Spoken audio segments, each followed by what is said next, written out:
আসসালামু আলাইকুম, সবাইকে ওয়েলকাম জানাচ্ছি আমার চ্যানেলে। আজকে আপনাদের সাথে শেয়ার করছি শবে বরাত স্পেশাল সুজি আর গাজরের হালুয়ার রেসিপি।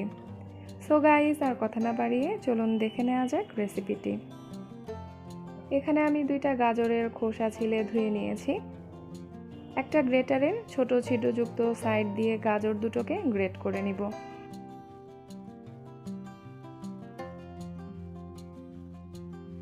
আরও নিয়েছি কিছু কাঠবাদাম, বাদামগুলো ভিজিয়ে রেখেছিলাম আগেই। এগুলোর খোসা ফেলে চপড করে নিচ্ছি। চুলায় একটা প্যান দিয়ে দিচ্ছি 2 টেবিল চামচ ঘি। ঘিটা একটু গরম হবার পর দিয়ে দিচ্ছি গ্রেট করে রাখা সেই গাজর।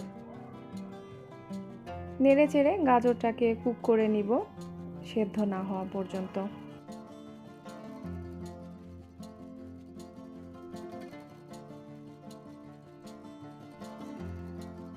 আরও 1 টেবিল চামচ ঘি অ্যাড করলাম, অর্থাৎ এখানে আমি ঘি দিয়েছি 3 টেবিল চামচ। এই পর্যায়ে দিয়ে দিচ্ছি 1 কাপ দুধ। দুধের পরিবর্তে আপনারা এখানে পানি ব্যবহার করতে পারবেন, তবে দুধ দিলে বেশি ভালো হবে।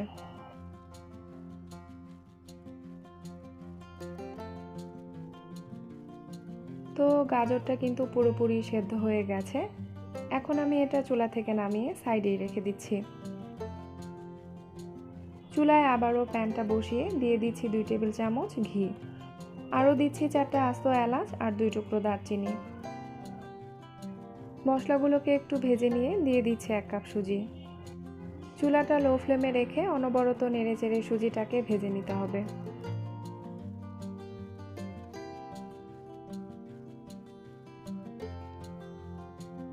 এই পর্যায়ে দিয়ে দিচ্ছি 2 কাপ ঘন দুধ। দুধটাকে আমি জাল দিয়ে ঘন করে রেখেছিলাম আগেই। আর দুধের পরিবর্তে আপনারা কিন্তু এখানে পানিও ব্যবহার করতে পারবেন। আপাতত চুলাটাকে লো ফ্লেমে রেখে অনবরত নেড়ে যেতে হবে। এই পর্যায়ে দিয়ে দিচ্ছি দুধ দিয়ে সেদ্ধ করে রাখা সেই গাজর। নেড়ে চেড়ে গাজর আর সুজিটা ভালোভাবে মিশিয়ে নিচ্ছি।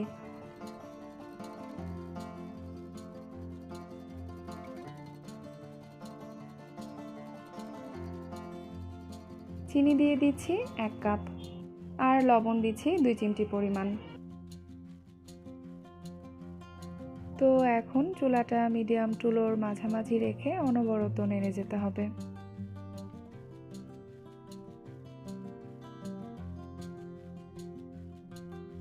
এই পর্যায়ে দিয়ে দিচ্ছি 2 টেবিল চামচ ঘি। আর এই ঘি হচ্ছে হালুয়ার প্রাণ। হালুয়ার মধ্যে ঘি যত বেশি হবে হালুয়াটা খেতে তত বেশি টেস্টি হবে।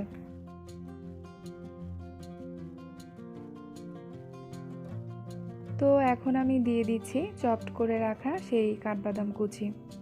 কাঠবাদামের সাথে আপনারা চাইলে এখানে কাজু বাদাম আর পেস্তা বাদামও অ্যাড করতে পারেন, অথবা চাইলে যে কোনো এক ধরনের বাদাম দিতে পারেন, আজকে আমি যেমন দিয়েছি। আপনারা যদি এই হালুয়াটাকে বরফি আকারে কাটতে না চান, সেক্ষেত্রে এই পর্যায়ে চুলা থেকে নামিয়ে নেবেন। যেহেতু আজকে আমি হালুয়াটাকে বরফি আকারে কাটবো, তাই হালুয়াটাকে আরও একটু টাইট করে নিচ্ছি। তো এই পর্যায়ে হালুয়াটা হয়ে গেছে। এটা এখন চুলা থেকে নামিয়ে একটা ট্রের মধ্যে সেট করে নিচ্ছি। ট্রের মধ্যে আমি কিন্তু আগেই ঘি ব্রাশ করে রেখেছিলাম। হালুয়াটা ভালোভাবে সেট করা হয়ে গেলে এটা ফ্রিজে রেখে দিব 1 ঘন্টার জন্য।